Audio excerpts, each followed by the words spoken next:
This shall be the podcast you shall listen to. Right. Hello, I am Kay Kurd. I'm Marcus Bronzy.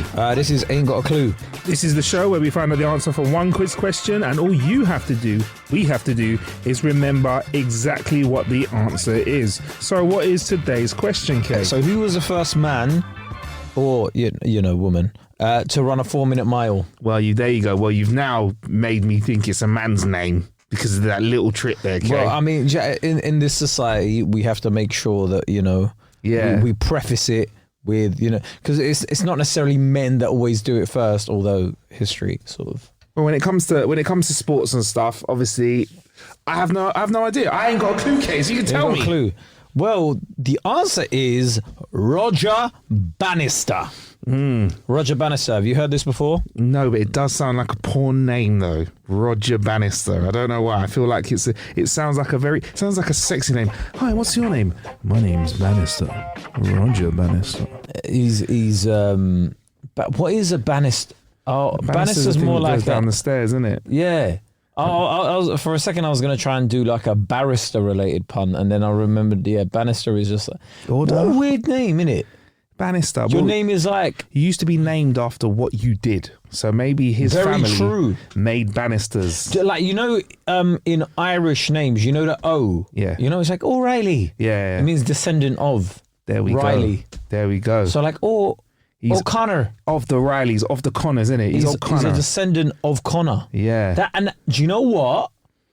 Fucking hell, I think we've just worked out what the apostrophe is. Go on. It used to be an F. Of Connor, so now then they take out the F and it's O'Connor. Yeah. Oh my gosh! Like Monarch of the Glen. Do you know what I mean? They just thought when they said it, Monarch of Glen. O'Glen. Yeah. Monarch O'Glen. There you go. Jesus. Look at us. Look at what we have created. So Roger Bannister, one of the sexiest names in sports. Roger that I haven't Bannister. Really heard much about. I got the inspiration for this from a TV show that I was watching, and they spoke about it. So I thought, I'll do it on here. Can you say what the TV show is? Can we share that with you? I mean, we're not getting paid. It was the Winning Time, the rise of the Lakers franchise on Sky Atlantic. So it's a great show. It was Roger Bannister. He was the first man to run a 4-minute mile. But Marcus, before that, do you enjoy running? I'll be honest with you, Kat, I've done plenty of running and I will do plenty more running. It's not my most fun pastime. However, I will say I do use it to listen to podcasts and audiobooks. So I enjoy that bit of the running, but the running itself, it's not a pleasurable experience for me. It's fucking hard, isn't it? It's hard work. It's so hard. I got into running in the last few years, and like one of my greatest greatest regrets, is that someone came to see me on tour. And they were like, you got me into running during lockdown. And I never felt so ashamed. I never felt so disgusted in myself. Why was that? For inspiring someone to run. I did a YouTube video giving people tips on how to run. And I was like, afterwards, I was like, why did I do that? Right? Because it is so bloody hard. The worst part of it is, do you ever think to yourself, right? You get on a run, right? You're like... What was the first distance where you were like, I'm really proud I've run that distance? It's when I first did a 5K without stopping. Okay, I don't know why. It's a thing, isn't it? Yeah, spud me. 5K is the one that's like counts the 5K every day. Let's do 5K. Sounds cool. Remember at the beginning of lockdown when people were like putting up like random times and it was like world record beating time. When people were lying like, I tried 5K in 7 minutes actually. It's like, bruv, that's like world record breaking and shit. It's like they'd record the video and they'd be like, just ran a 5K in 5 minutes. Yeah, I'm like, bruv, if that was anyone else, they'd be like, like it's just ridiculous. Like that's why when I was putting up my runs, I weren't putting the time because I was like, look, just go out there and do it. Because it's not the time isn't really that important. It's about getting it done, innit? But what I find is, so you first time you did 5K, really proud of yourself, right? Mate, I was hearing the Rocky music in the background when I was coming up to hearing that 5K. Cheers. I was hearing choir. The crowd was going wild. I believe I even looked at my clock, I looked at my watch and I even did like 10 more meters just to feel a bit good for myself. And I went, absolutely. And you know what? You thought to yourself, from this point on now, it's just going to get easier, isn't it? It's just going to get... Yes, I did. 5K? What? I'm going to go for 10 tomorrow. Yes, I did. What? 5K is nothing. This is just going to be a piece of piss. And it never gets easier.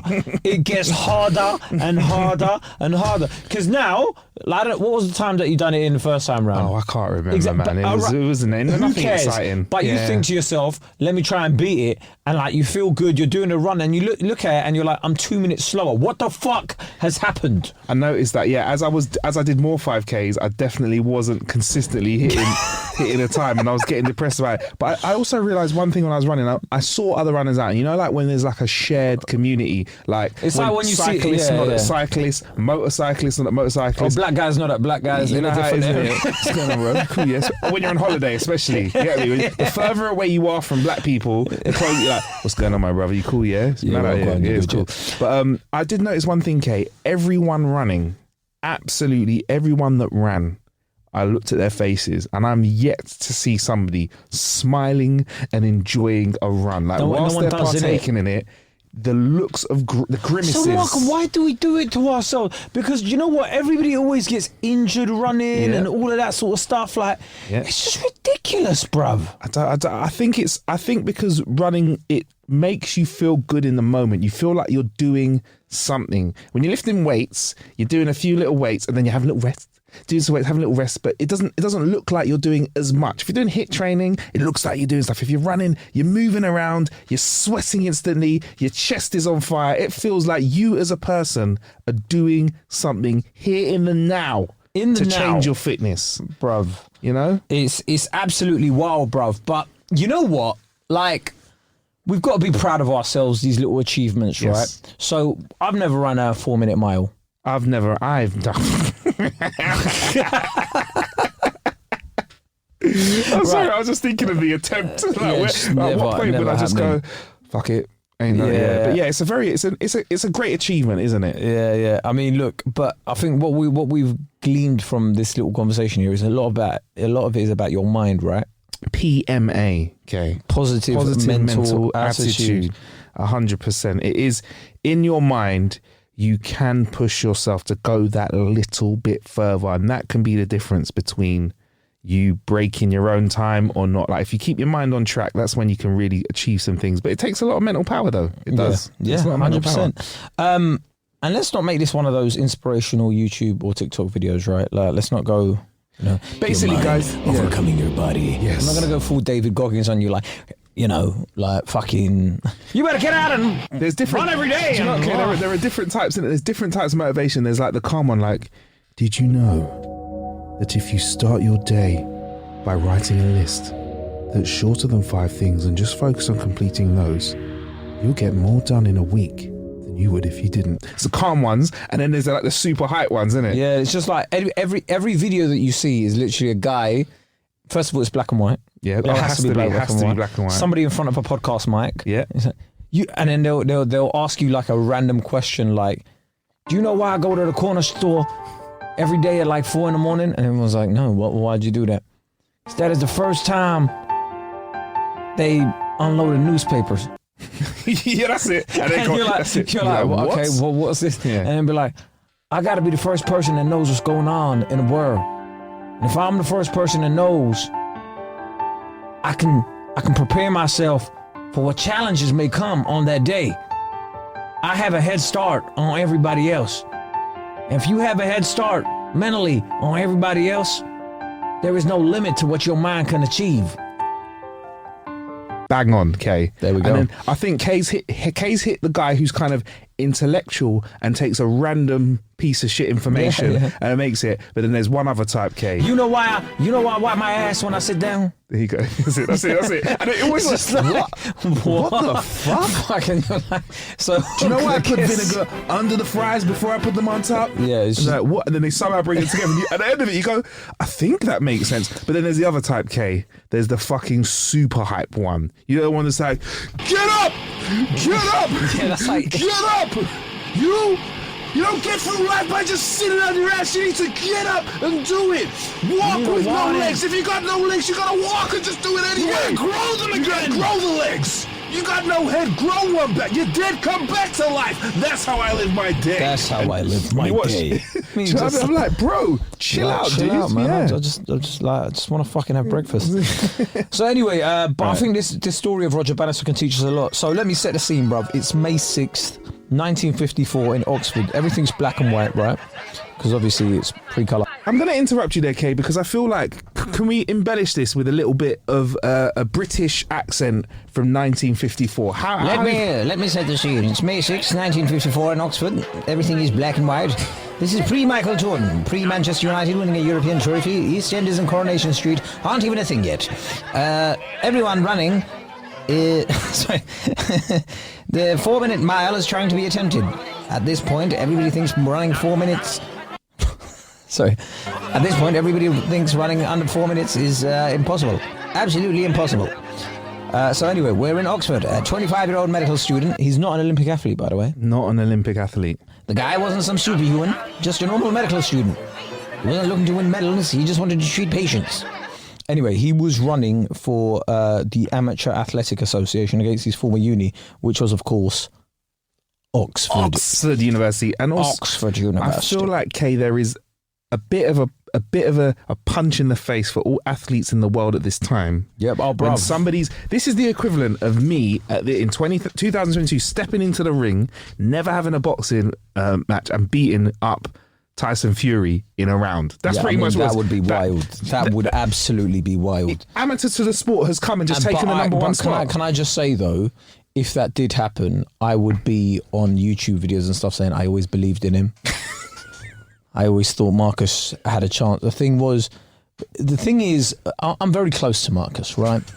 And I've noticed, man, there's a determination in that man. And when he said, I'm going to fight Tyson Fury, I thought to myself, this is the only man that can do it. I mean, Marcus has never boxed. He'd never boxed. He did 2 months of training camp. And in that 2 months, what I saw him do in the dedication I saw him put in, I thought, you know what, this man is a champion. And I thought I would encourage him at the time by laughing in his face when he said he was going to take on the challenge. And I thought the more I laugh at him, the more it will spur him on. And I gave him encouraging messages with like, you'll never do it. Like, stop it, you can't. You're going to die, please. So this guy literally stepped into athletics and yeah, I mean, took the number one spot. He was like an amateur runner, innit? The Amateur Athletics Association. Yeah. So he completed the 1 mile race in 3 minutes 59.4 seconds. Now, there's something important to note here. So many athletes before Roger Bannister had tried to run a mile in less than 4 minutes, and the world record at the time was 4 minutes 1.3 seconds, which was held by Gunda Haag of Sweden. Good, big up Gunda. Yeah. So what you have to remember at this time, everyone thought it was physically impossible to run a mile less than 4 minutes. It was like psychological. So it goes back to what we were saying earlier, right? It was mind over matter kind of thing. Everybody just thought, you know what? No, it's not going to happen, bro. Yeah. How is man running a mile in less than 4 minutes? It's just not possible, man. Impossible. It's impossible. Right? So throughout the early 50s, there was lots of people that tried to get into that 3 minute zone, but they weren't successful until our man Roger Bannister came along, until this skinny lad, 25 years old, who was born in Harrow. Northwest London.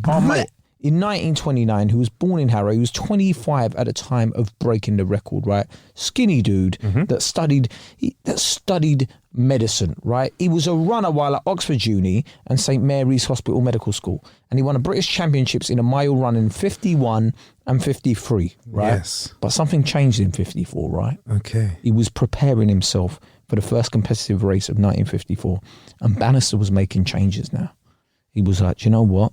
I've researched the mechanics of running. The mechanics of running. Yeah, so you know, when people don't understand what biomechanics is, it's how you, like, you know, it's actually evaluating how your body moves when you run and finding out the most effective way of running and stuff. But people weren't doing this at this time. And he was developing his own new scientific methods in order to, like, maximize his speed. He did his research. Yeah, exactly, right? He was trying to find any advantage. You know, there's sports scientists now that do that.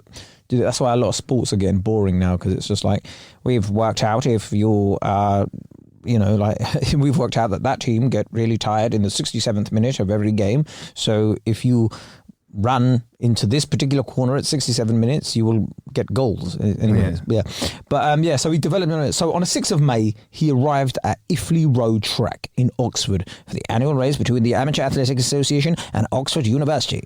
Now, apparently, it was terrible conditions for running. Horrible conditions. Windy, rainy. You ever run in a wind and rain? Oh, it's horrible. Like that. Terrible. You know what it is? That wind that slaps you in your face, that's pushing you and back. the rain is hitting your face as well. Sideways rain. I don't mind a bit of cold. That's nice. But dry. Yes. Yeah, it's nice, crisp. There. Oh, yes. see, we there's that telepathy. Yeah. And it was apparently, this is a quote I found, there was a considerable crosswind blowing across the track as the mile race was set to begin. And the race started at 6 p.m. Bit late for a 6. Do you know what I mean? 6 p.m. is a bit late. It's an evening run, that, isn't it? It's 6 p.m. Yeah. So there was 2 other runners that were helping him out. There was like a pacemaker and there was another runner. Now the other runner was leading the race for most of it until there was 350 yards to go. Okay. And there was an unofficial timekeeper who around the 1500 meter mark worked out that he'd run it in about 3 minutes 43 seconds, breaking the world record at that point, right, for that distance. So he was going fast, right? So now after this, Bannister was giving it his all. He was going for it, right? The crowd's going absolutely wild, right? He's going through the home straight, right? Everyone's cheering him on. There's crazy scenes, and then he's come past the finish line. Everyone's cheering and whatever, but then crazy scenes break out, right? When they're like, Roger Bannister coming in. 3 minutes. Pandemonium. Everyone's going wild. Jesus Christ. Everyone's kissing each other and like going crazy. 59.4 seconds. This man has made history in this shitty track in Oxford, right? He's made history. And he's just some skinny dude. Even his trainers look dead. Go watch the pictures, right? Go find the pictures in the video footage, right? His trainers are dead. But you know what? It don't matter because he had made history. So it just goes to show you, man, right? Like, what is possible. Now, funny thing is, the record didn't stand like long. Really? What? So you mean that record had been there for ever, basically? Yeah, no one and then someone broke it in like 2 months later. Goes to show you, Someone ran it in under 4 minutes in like 47 days later or something like that as well. Wow. It's like, once somebody had done it, everyone was like, raw. Everyone's looking at him like, but you know, because he was the first to do it, but it just goes to show you how psychological it is. Because people were looking at that, right? Can you imagine you're looking at a newspaper? What, this skinny guy? Yeah. I could do it. He's not even a run. Imagine all the professional runners around the world get their telegraph. It comes in. I could do it. And they're like, hang on, this is our job. And some guy that doesn't know anything about it. Exactly. That's it. We're doing it now. Exactly. You're doing it. Yeah. And just, you know what? Just as an aside, a similar sporting achievement happened in the world of bodybuilding where no one could squat 700 pounds. Right. Until steroids. Until steroids were available. Okay. Had to. Until steroids came available. No, well, I mean, I think they were all still pretty much on roids at the time, but they were on like very primitive roids. Yeah. What's a primitive roid? I don't know. They were probably just injecting a piece of muscle, someone else's muscle into their arm. Yeah, but Terry Todd, which sounds like a very fake name, Terry Todd, he did it, and then other people started training harder, and they were doing it. Like they were just like, oh, what? You can do this? Yeah. Arnold Schwarzenegger talks about in his book, apparently, there was another sort of weight that people didn't imagine you can do, and then he did it, or somebody else did it, and everybody started doing it. It's literally, do you know what it is? I just think, like, once you realise, oh, wow, that's like, a man did that.